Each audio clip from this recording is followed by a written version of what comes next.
मरने के बाद अगर पता चला कि अल्लाह का वजूद ही नहीं है।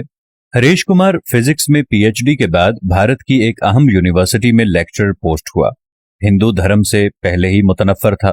1986 में लंदन में दौरान तालीम स्टीफन हॉकिंग्स के लेक्चर्स और कुतुब से ऐसा मुतासिर हुआ कि खुदा का ही मुनकर हो गया, और ऐसा मुनकर के बड़े बड़े मुस्लिम, ईसाई और यहूदी उलमा से भरपूर मुबाहसा करता था। यहां तक कि डॉक्टर जाकिर नाइक भी उसे कायल न कर सके। डॉक्टर हरीश ने बताया कि 2005 की छुट्टी के दिन थे।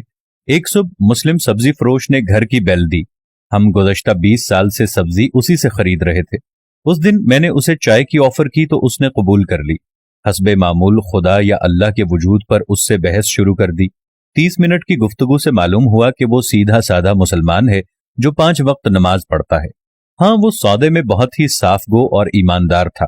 माल निहायत मुनासिब दाम में बेचता था।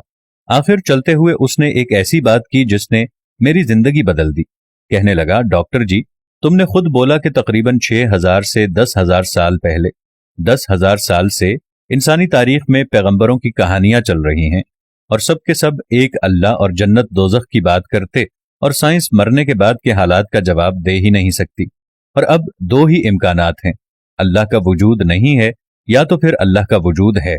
अगर तो अल्लाह का वजूद ना हुआ तो मरने के बाद हम दोनों बराबर होंगे, लेकिन अगर आगे जाकर अल्लाह मौजूद हुआ तो फिर आप पकड़े जाएंगे। दोनों सूरत हाल में फायदे में कौन हुआ, आप खुद ही फैसला कर लेना। इसलिए बेहतर है कि अल्लाह को मान लें और उसके कहने पर चलें। उसका कुरान तो इंसान को सीधी राह पर चलने का कहता है। मैंने सारी जिंदगी प्रोबेबिलिटी के लेक्चर्स दिए थे, लेकिन उसके जाने के बाद सोचा कि इस प्रोबेबिलिटी की तरफ तो कभी मेरा ध्यान गया ही नहीं कि दोनों सूरतों में अल्लाह को मानने वाला फायदे में रहेगा। किस्सा मुख्तसर, उस सोच के बाद ख्याल आया कि कौन सा आसमानी मजहब बेहतर है। मजाहिब का इल्म तो मुझे पहले ही काफी था। डॉक्टर जाकिर नाइक के एक लेक्चर में 1400 साल से पूरा कुरान मजीद का हर्फ बहर्फ होने का सुना, तो इंग्लैंड में क्रिश्चियन मिशनरी इदारे से इसकी हकीकत दरियाफ्त की, तो सब ने इस बात की तस्दीक की। अल्हम्दुलिल्लाह, आज मुझे और मेरे सारे घर को मुसलमान हुए 15 साल हो गए हैं और मैं इस्लामी तालीमात के लिए केरला शिफ्ट हो गया हूं। मेरी 3 बेटियां हाफिज कुरान हैं और अल्लाह करीम ने मेरी जिंदगी ही बदल दी। उस सब्जी वाले अब्दुल अहद से मेरी दोबारा मुलाकात कभी ना हो सकी, लेकिन इस्लाम कबूल करने के बाद मैंने अपना नाम अब्दुल अहद रख लिया, क्योंकि वो एक सच्चा मुसलमान था, और सच्चे मुसलमान की सबसे बड़ी निशानी ये होती है कि वो आपको कोई ऐसी बात जरूर करेगा कि जिसमें उस पर अल्लाह का तवक्कुल इतना वाज़े होगा कि आप सच्चे मुसलमान को देखते ही अंदाजा लगा लेंगे कि जरूर इसके पीछे किसी बड़ी गैबी शख्सियत का हाथ है। अल्लाह ताला को जिसने अपना मान लिया या अल्लाह की जिसने मान ली, उसके दोनों जहान का बेड़ा पार हो गया।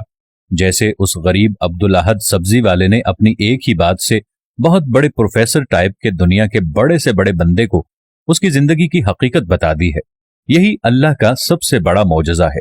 अल्लाह जब जिसको चाहता है उसको ईमान अता फरमा देता है, और जब जिसको चाहता है कि जो अगर अल्लाह की राह के ऊपर नहीं आ रहा तो उसके दिल पर मोहर लगा देता है। खुदावंद करीम से ये दुआ है कि ए मेरे पाक परवरदिगार, हम सबको ईमान की हालत में रखना। हमारे दिलों में अगर मोहर भी लगे हुए हों तो अल्लाह हमें माफ फरमा दे और हमें अपनी बुजुर्गो बरतर हस्ती की तरफ मोड़ दे। आमीन, सुम्मा आमीन।